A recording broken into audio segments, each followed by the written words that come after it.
नमस्कार, मैं धीरज शर्मा और आप देख रहे हैं राष्ट्रीय खबर टीवी। आज हम लोग मौजूद हैं लखनऊ में। हमारे साथ मौजूद हैं विधायक योगेंद्र उपाध्याय जी, जो मंत्रिमंडल में शामिल हो चुके हैं और योगी सरकार ने उन्हें उच्च शिक्षा मंत्रालय दिया है, विभाग दिया है। तो योगेंद्र जी से हम जानेंगे कि उनकी क्या योजना है, क्या भविष्य में उच्च शिक्षा क्षेत्र में वो काम करेंगे। क्योंकि योगेंद्र जी विद्यार्थी परिषद में रहे हैं, उन्होंने लंबा संघर्ष किया है विद्यार्थी परिषद में, छात्र हितों को लेकर संघर्ष किया है, शिक्षा के मुद्दों को लेकर संघर्ष किया है। तो कहीं ना कहीं इसका लाभ क्षेत्र की जनता को मिलेगा, शहर को मिलेगा, प्रदेश को मिलेगा।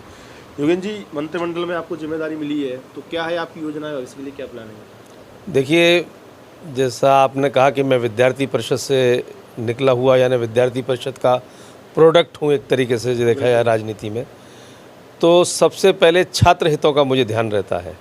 और इसी के दृष्टिगत रखते हुए माननीय योगी जी की कृपा से, योगी जी के निर्देश पर, योगी जी की सरकार ने, क्योंकि योगी जी एक संवेदनशील व्यक्ति हैं, प्रत्येक वर्ग के में उनकी के लिए उनमें संवेदनाएं हैं, तो छात्रों के लिए भी उनमें संवेदनाएं हैं।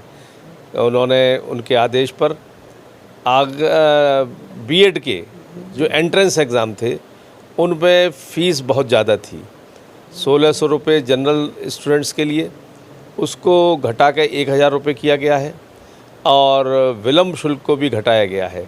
इसी प्रकार जो अनुसूचित जाति के छात्र थे, उनके 750 को घटाकर 500 की गई है। काउंसलिंग फ़ीस 1000 रुपये प्रति छात्र ली जाती थी, उसको घटा के 600 रुपये प्रति छात्र कर दी गई है।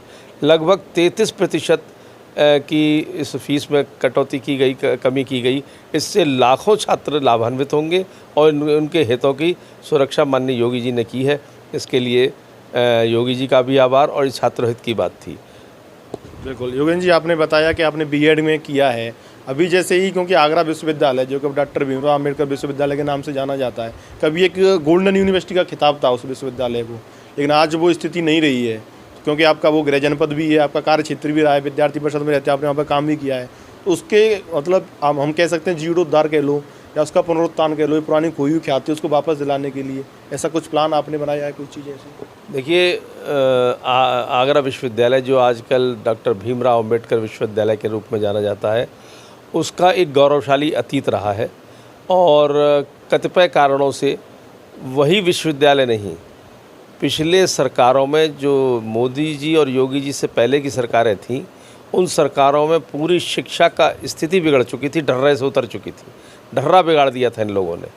पिछले मोदी जी के काल में और योगी जी के काल में ये कुछ पटरी पे आई है शिक्षा, और अब उसको तेज़ रफ्तार दी जाए। जो पटरी पे आ चुकी है शिक्षा व्यवस्था, उसको तेज़ रफ्तार दी जाए। उसमें आगरा विश्वविद्यालय भी एक शामिल है, चूँकि मेरा गृह जनपद है, इसलिए विशेष ध्यान दूंगा यहाँ पर, और इसको रफ्तार दी जाएगी, जिससे कि विद्यार्थियों के हित, शिक्षकों के हित, छात्रों के हित, शैक्षिक वातावरण, ये सब उसमें इजाफा हो इन बिंदुओं पर। और जो संकल्प पत्र है हमारा भारतीय जनता पार्टी का, यानी जिसको राजनीतिक भाषा में घोषणा पत्र कहते हैं, उस संकल्प पत्र में के बिंदुओं की परिधि के अंतर्गत ये सब सुधार किए जाएंगे। बिल्कुल। अंतिम सवाल मेरा योगेंद्र जी ये है आपसे, क्योंकि योगी सरकार ने आपको कैबिनेट मंत्री का दायित्व दिया है, कहीं ना कहीं भारतीय जनता पार्टी आपको एक बड़े ब्राह्मण चेहरे के रूप में प्रोजेक्ट करना चाहती है। अभी तक आप आगरा में ब्राह्मण चेहरे की पहचान बनाए हुए थे, लेकिन अब भारतीय जनता पार्टी ने विश्वास जताया कि आप पश्चिमी उत्तर प्रदेश में एक ब्राह्मण चेहरे के रूप में उभरे हैं। इससे पहले क्योंकि श्रीकांत शर्मा जी, जो कि मथुरा से विधायक थे, वो ऊर्जा मंत्री थे, वो ब्राह्मण चेहरे के रूप में थे।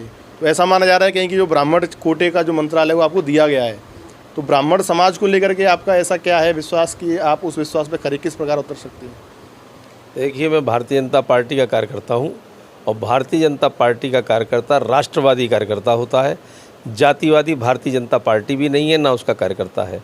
तो एक कार्यकर्ता के रूप में मुझे जो दायित्व सौंपा गया है, उस दायित्व का मैं वहन करूंगा, और भारतीय जनता पार्टी सर्व समाज में अपना इस स्थान बना सके और शिक्षा उसका एक माध्यम बन सके, ये मैं कोशिश करूंगा। बिल्कुल, बहुत बहुत धन्यवाद सर, आपने बताया। तो जैसा कि आप लोगों ने देखा, योगेंद्र जी ने बताया कि हम छात्र हित में, क्योंकि विद्यार्थी परिषद की नर्सरी से उन्होंने सीखा है, तो कहीं ना कहीं इसका लाभ हमारे क्षेत्र को, आगरा शहर की जनता को जरूर मिलेगा। आगरा से धीरज शर्मा की रिपोर्ट, कैमरामैन जर्नलिस्ट शिवालय के साथ। ताज़ा खबरों से जुड़े रहने के लिए सब्सक्राइब करें राष्ट्रीय खबर टीवी और बेल आइकन दबाना ना भूलें।